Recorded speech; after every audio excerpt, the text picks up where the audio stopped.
Baik, Assalamualaikum warahmatullahi wabarakatuh. Kita ketemu lagi di perkuliahan metodologi penelitian ya. Jadi terakhir kita kemarin sudah membahas tentang bab 1 ya, research question. Jadi ada dua hal pokok yang ada di bab 1 yang harus Anda tuliskan ya. Jadi kalau misalkan dua itu tidak tuliskan, maka rencana penelitian Anda akan dianggap kurang ini ya, kurang bagus ya, kurang berbobot gitu ya. Yang pertama adalah permasalahan ya, karena kita adalah tugas akhir TA yang itu karena vokasi maka harus applied ya. Maka nanti diharapkan Anda bisa mengambil topik itu dari perusahaan gitu ya. Nah, maka syarat mutlak utama adalah harus ada permasalahan yang ada di perusahaan gitu ya. Meskipun tidak mutlak harus di perusahaan ya, bisa di kampus misalkan atau di instansi lain boleh ya. Tapi yang jelas permasalahannya itu harus memang benar-benar yang ada di objek penelitian gitu ya. Jadi tidak bisa studi pusaka. Oke. Itu satu. Dan kemarin beberapa tidak ada itunya ya, tidak ada permasalahannya ya. Kemudian juga sudah ada yang di revisi ya. Nah, yang kedua yang paling sering juga tidak ada adalah tentang critical review ya, critical review. Jadi kebanyakan tidak mencantumkan penelitian-penelitian terdahulu ya. Jadi kalau misalkan problemnya sudah Anda tetapkan ya, Anda tuliskan dengan baik ya, solusi yang ada ya. Jadi yang baik itu ada problem, kemudian solusi existing yang ada ya. Misalkan contoh kemarin punyanya Epin ya, punya Epin kemarin dia objeknya adalah di gedung C ya, kampus PPNS. Dia mengevaluasi tentang sistem pemadamnya ya. Dia mau merancang sistem evakuasi yang otomatis ya, maka harusnya itu harus dijelaskan ya, kondisi existing yang ada di gedung C itu seperti apa terkait dengan sistem pemadamnya ya. Jadi sistem pemadamnya itu misalkan di sana hanya ada APAR ya, tidak ada detektor maupun sprinkler misalkan, kemudian sarana evakuasinya kurang bagus misalkan, itu disampaikan ya. Nah, baru kemudian disampaikan tujuan dari penelitian itu apa. Oke. Nah, kemudian di bagian critical review ya, maka harus dicari ya referensi penelitian-penelitian terdahulu yang telah meneliti tentang objek itu apa saja gitu ya. Kalau perlu dikritisi ya, kekurangannya masing-masing apa ya, kemudian hal yang belum diteliti apa, yaitu harus di review. Itu bagusnya seperti itu. Oke. Jadi itu ya, dua kunci ya, dua pokok itu untuk mengembangkan research question atau bab 1 ya, bab 1. Nah, bab 1 itu adalah nyawanya penelitian ya. Jadi kalau misalkan proposal ya, ini nanti kan Anda akan buat proposal, kemudian nanti dievaluasi oleh dosen pembimbing, kemudian kalau dianggap layak maka Anda diuji ya, diuji untuk ujian proposal ya, ujian proposal. Nah, ujian proposal itu kunci utama adalah bab 1. Kalau misalkan bab 1-nya itu kurang, yang tadi saya ya cantumkan ya, pertama masalahnya itu tidak layak ya, atau misalkan penelitian dahulunya itu tidak kuat ya, maka besar kemungkinan penelitian Anda itu ditolak gitu ya. Besar kemungkinan penelitian Anda akan ditolak. Oke ya, jadi itu bab 1 pentingnya seperti itu. Nah, setelah Anda buat bab 1, maka sebenarnya 50% dari proposal Anda itu sudah dianggap layak sebenarnya. Jadi Anda tinggal menginjakkan satu langkahnya lagi ya. Nah, satu langkahnya lagi itu adalah bab 2 dan bab 3 nanti ya. Bab 2 dan bab 3. Jadi kalau misalkan biasanya kalau bab 1-nya sudah oke, kemudian bab 2 dan bab 3-nya itu masih kurang, itu mungkin kemungkinan Anda lolos itu sudah 50% gitu ya. Karena nanti biasanya kalau ada kesalahan di bab 2 atau bab 3 itu biasanya revisi ya, tidak menyebabkan tidak lulus ya. Tapi kalau sudah bab 1-nya yang salah itu fatal, jadi berdampak ke tidak lulus gitu ya. Nah, tapi apapun itu tidak semua dosen penguji seperti itu ya. Ada kalanya dosen penguji itu fanatik, dia bab 2-nya pun dipermasalahkan dan itu bisa membuat Anda tidak lulus ya.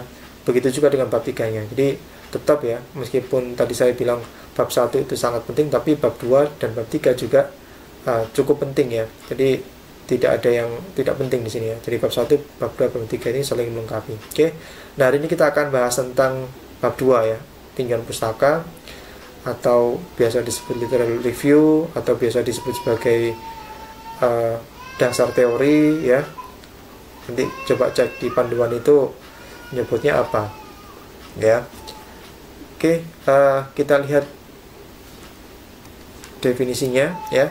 Jadi definisinya secara umum ya, tinjauan pustaka atau literature review atau dasar teori ya. Kalau di PPNS panduannya dasar teori ya.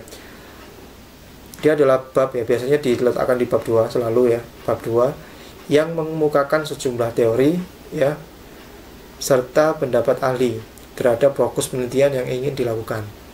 Ya itu ya intinya ya. Jadi isinya adalah teori dari ahli atau peneliti-peneliti terdahulu. Nah, artinya di bab 2 ini bukan tempatnya kita melakukan eksplorasi, bukan tempatnya kita melakukan argumentasi, bukan tempatnya kita berpendapat ya. Jadi di sini memang kita tugasnya adalah menuliskan teori-teori yang memang sudah ada ya. Jadi Anda tinggal cari teorinya apa, Anda masukkan ke situ. Nah, tentunya di bab 2 ini pertama tidak boleh tidak ada ya. Pasti tidak boleh ya, tidak ada ya.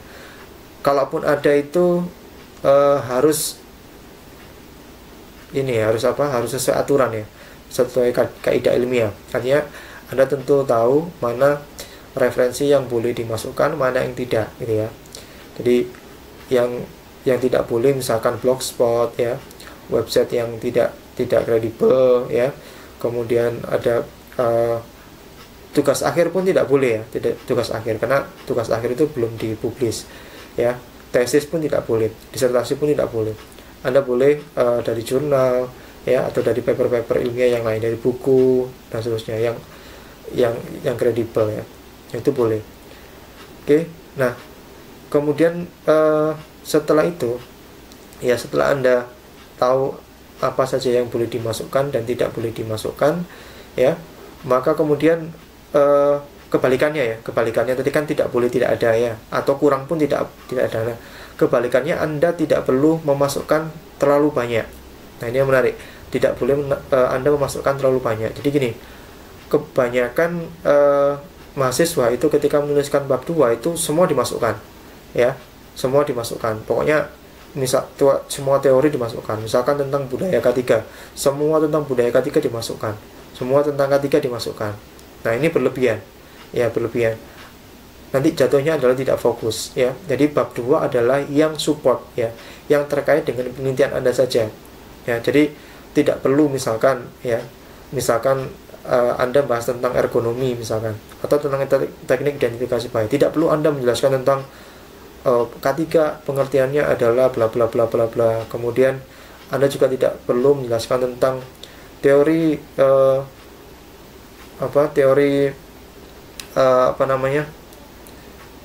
Hendrix itu ya,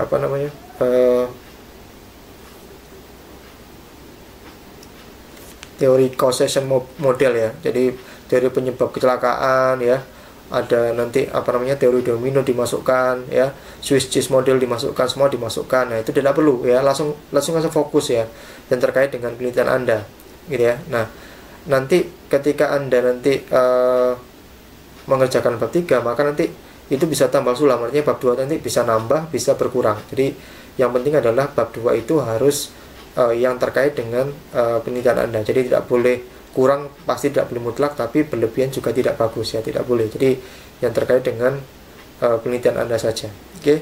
Itu sekilas tentang bab 2 ya. Nah, kemudian kita akan lanjutkan ya. Nah, tips membuat bab 2. Jadi saya akan lebih praktis ya, menjelaskan lebih praktis ya, karena kalau teoritis nanti Anda bisa baca itu di buku ya. Jadi ini lebih ke tips-tips saja ya, lebih ke kisi-kisinya. Oke, langkah pertama adalah membuat outline. Nah, ini penting karena tadi saya jelaskan bahwa bab 2 itu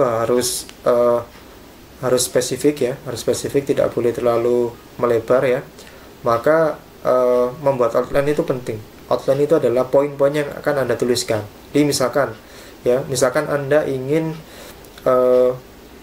melakukan penelitian tentang investigasi kecelakaan, ya. Maka outline-nya tentunya apa saja materi-materi yang harus Anda tampilkan di bab 2, ya. Tentunya tadi Anda tidak perlu memasukkan masalah tentang K3, tentang yang umum tidak perlu. Anda langsung spesifik ke misalkan karena ini ya, karena ini investigasi, maka Anda boleh memasukkan pertama mungkin teori penyebab kecelakaan, ya.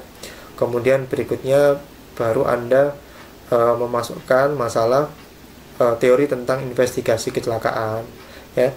Kemudian Anda memasukkan baru tentang metodenya, misalkan metode HFC, ya, atau misalkan metode MERT dan seterusnya, langsung Anda masukkan. Kemudian karena Anda mencari, ya, karena Anda mencari datanya, investigasinya itu misalkan mencari barang bukti fisik, ya, atau wawancara misalkan, nah maka Anda bisa masukkan teori tentang investigasi atau pencarian barang bukti, misalkan, ya, saksi itu siapa saja, ya, misalkan ada primary witness, ada secondary witness, ya, dan seterusnya, ada general witness gitu, ya.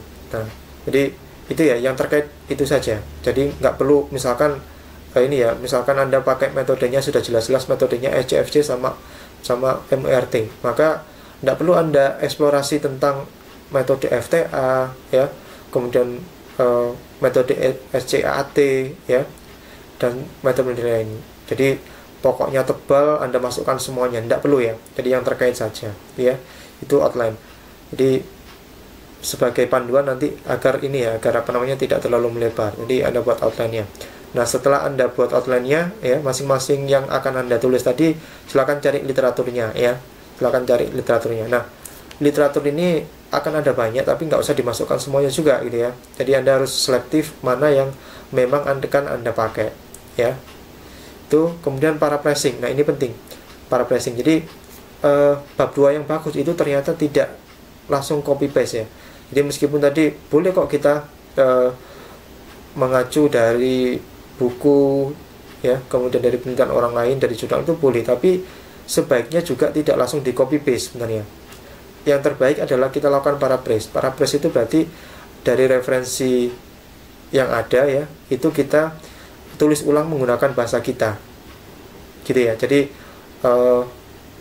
kalau ada kutipan itu kan, tahu kutipan, ya, kutipan atau citasi, ya, citasi itu ada yang langsung maupun tak langsung. Kalau langsung itu ini, ya, kalau langsung itu jadi Anda langsung copy paste, ya, copy paste, kemudian Anda tampilkan referensi itu dari mana. Itu boleh untuk pengertian-pengertian yang memang spesifik, ya. Tapi untuk lanjutannya Anda tidak harus copy paste semuanya, gitu ya. Anda boleh melakukan paraphrase, karena kalau misalkan Anda nggak lakukan paraphrase atau tulis ulang menggunakan bahasa Anda sendiri, nanti terdeteksi plagiat, ya. Meskipun ini ada referensinya dari buku, tapi tetap, ya, karena mesin-mesin pencari, ya, mesin search engine itu kan yang membacanya apa yang ada di internet, gitu ya. Jadi mesin-mesin untuk mendeteksi plagiarisme itu, ya, kemiripan tulisan itu yang dideteksi sebagai plagiarisme, gitu ya. Jadi untuk menyiasati itu, maka kita lakukan paraphrase, ya, menulis ulang menggunakan bahasa kita sendiri, gitu ya. Oke, itu tadi langkah-langkahnya, ya. Nah, selanjutnya saya akan jelaskan coba kisi-kisinya, ya. Kisi-kisi yang biasanya itu biasanya sering dipakai, ya.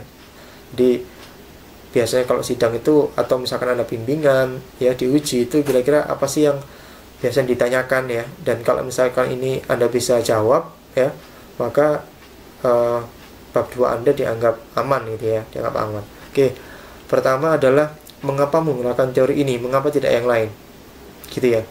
Mengapa menggunakan teori ini, mengapa tidak yang lain, ya. Karena teori itu akan ada banyak, ya. Kalau Anda cari itu akan sangat banyak, ya. Nah, maka Anda harus selektif mana yang memang akan Anda pakai, gitu ya. Jangan sampai nanti teori yang kontradiktif Anda masukkan, ternyata nanti yang Anda pakai tidak, gitu ya.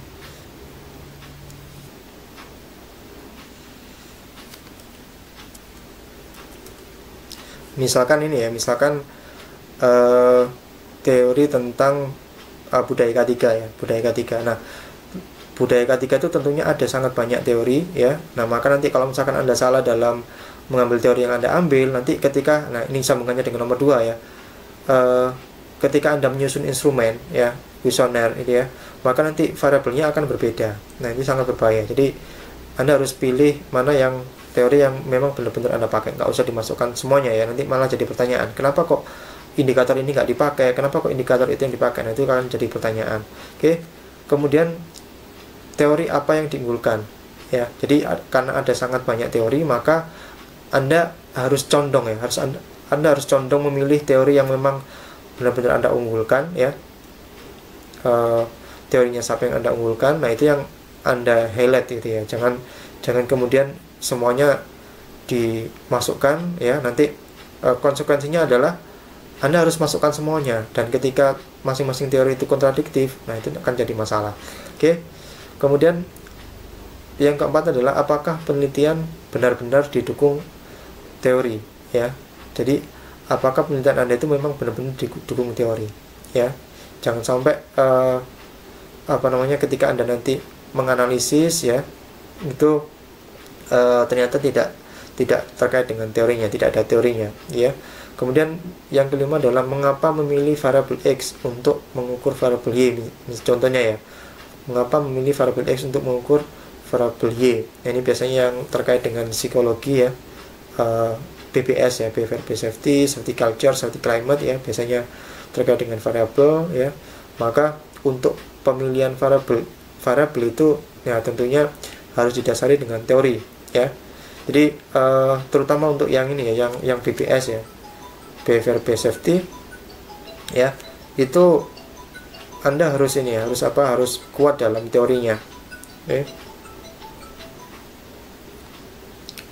Nah, berikutnya adalah apakah hasil sesuai dengan teori yang ada ya. Jadi nanti ketika Anda sudah menganalisis ya, maka nanti gunanya bab 2 ya, teori itu nanti dicocokkan apakah bab 2-nya itu teori yang dituliskan itu sesuai dengan hasil Anda ya. Jadi kalau misalkan hasilnya tidak sesuai teori, maka boleh, tidak masalah, tapi Anda harus cari alasannya ya, kenapa secara ilmiah itu kenapa. Nah, jadi harus referensinya itu harus kuat. Oke, nah terakhir adalah ketika nanti Anda menyimpulkan ya, maka itu harus Anda kaitkan dengan teori. Idealnya adalah kesimpulannya itu sesuai dengan teori. Artinya kan teori yang Anda ambil dengan hasil penelitian Anda itu sesuai, sinkron gitu ya. Nah, tapi kalaupun tidak sesuai, itu boleh asalkan ada rasionalisasinya gitu ya. Jadi itu tadi kisi-kisi bab 2 yang sering kali ditanyakan ya oleh dosen pembimbing atau penguji ketika sidang. Kalau misalkan ini semua bisa Anda jawab ya, maka akan aman ya di bab 2-nya. Oke. Itu tadi materi ini ya, bab 2 ya. Jadi setelah ini Anda silakan buat bab 2 ya, lanjut langsung ke bab 2 ya. Sambil jalan misalkan bab 1-nya perlu diperbaiki, silakan, enggak apa-apa. Ya, jadi silakan bab 2-nya dilanjutkan sesuai dengan format ya, sesuai dengan format yang diberikan oleh koordinator TA di panduan TA PPNS ya. Gitu ya. Oke, itu dulu. Besok hari Rabu kita ini ya, kita coba evaluasi, kita meeting lewat, entah itu lewat Zoom atau lewat media yang lain ya, karena Zoom sekarang sepertinya ini ya, sepertinya tidak aman. Nanti kita coba pakai Classroom atau Google Meet ya, yang lebih aman. Oke, demikian kuliah hari ini. Artinya terima kasih. Wassalamualaikum warahmatullahi wabarakatuh.